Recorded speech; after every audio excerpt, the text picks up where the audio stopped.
What's up, everyone? I'm back here with the Mixed Aquarium, and today I thought I'd update you guys on what's new and improved. Well, anyway, here's something new. That's my female Bristlenose Pleco. She's about 3.5 inches, and she doesn't really pop up too often, but there's a little treat for you guys. Well, anyway, I'm going to talk about what I added here that's new, and you may notice the water is just a tad bit tanner. Here, I'll show you on the side view. Yeah, notice that. Yeah. Now, that's actually caused by tannins from adding new driftwood into the aquarium. If you noticed over here, this is the big boy. This is a massive piece of Malaysian driftwood, and this thing, I didn't have a pot big enough to boil it, and I even soaked it for a few days, and that thing just keeps puking out tannins like there's no tomorrow. Now, I added these little ones over here that I got to boil them, and they haven't been releasing as much tannins, which I'm thankful for. But this one, oh, heaven Lord, has this one been releasing tannins. Now, it has been, however, been a great place for my fish to hide, especially this little yellow mbuna. And then my clown pleco likes to be over here too. I don't know if we can see her or not, but I'll try to look for her as the video goes on. And besides that, there are a few new plants in here. If you notice, this is an Anubias friseri, whatever, however you pronounce it. And then Anubias congensis. Probably one of my iffy Anubias species I've owned. I'm still getting used to it. I'm used to the Nana and Ostifolia. And then I also attained a few Java Fern Windelov, whatever, however you pronounce that. And the reason I got that was because I wanted a little more variety, because if you notice this Java Fern, it's just kind of boring, and I gotta trim some of those dead leaves. The cichlids do like to pick at the older ones eventually. And of course my lilies, probably gave out one or two lily pads, if you can see that. That's one right there hiding in the, what's the word?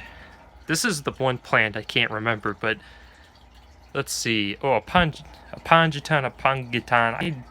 I pronounce that pangitan. I like the sound of that. And then this is also an pangitan species right here. I know it doesn't look as happy, but you gotta deal with it. My two Anubias Nana, and there's another one up here.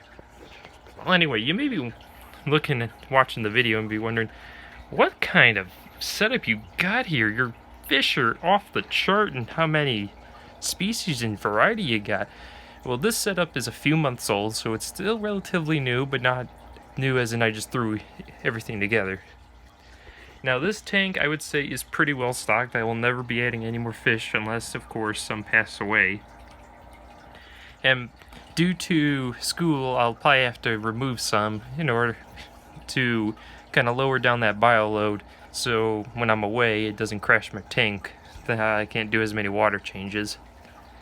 Well, anyway, so the fish I have in here now, you all know Carlos, the goldfish. He's doing very well, but he's gonna have to leave because goldfish don't do well in cichlid aquariums. He's only in here because I had no other tank for him, and sad to say it, but he's gonna have to leave.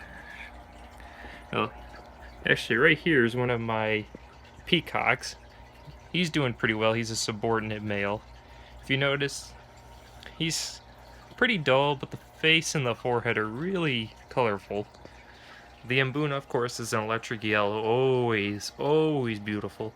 And even I got lucky with this one because it's not inbred, because you can tell from the beautiful black in the fins. Yeah, now it's showing off.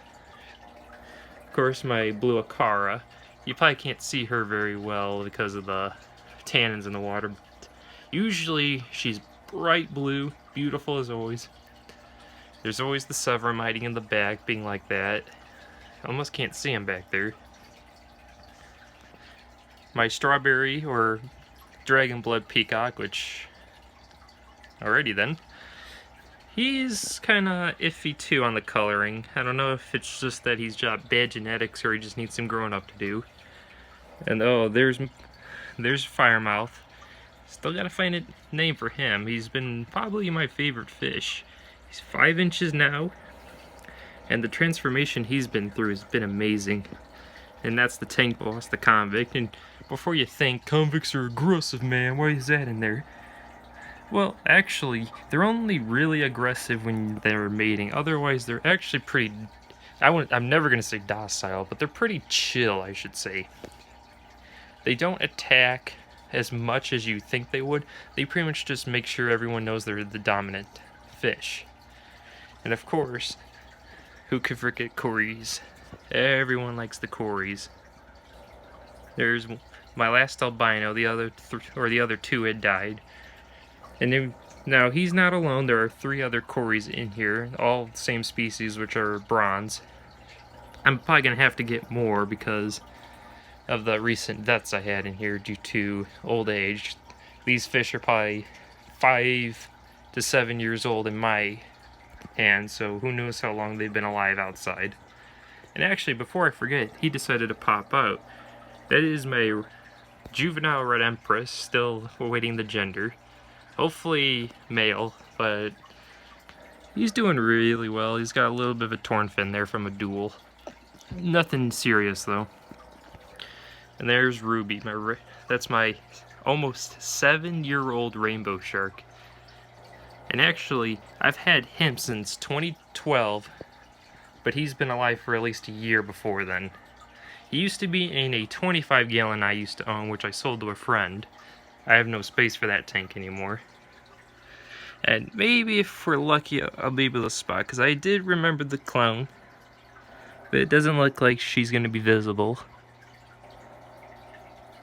I don't see her at all. Yeah, but if you're wondering, clown plecos are dwarf plecos, and mine's still pretty young, so she's going to be very tiny. She's going to be very hard to see. Just remember that she blends into the wood very well. If you notice, as you're watching the video, you're not really seeing any cichlid fights. Ooh, almost no cichlid fights. And that's because I set this up so far to where the aggression should be lower, as there actually aren't very many Africans compared to Central Americans. And the Central Americans I have, they're not naturally super aggressive like electric blue cars. And the convict being the tank boss, no one can overthrow a convict, so obviously he's going to be the boss for a very long time now. And I think he's set up his territory between these 2 logs now. And maybe at some point he's going to tear up my Anubias, which I hope he doesn't, because it's a pain in the butt to reach down into a 2-foot deep tank. And besides that, nothing really new has come to this tank. I'll have to post videos more about topics about the aquarium trade rather than the tank itself, because obviously you can only do so much with a singular tank. And besides that, I'll probably have to start talking about what to do with the aquarium. And otherwise, I guess I'll see you guys later. Have a good night, everyone.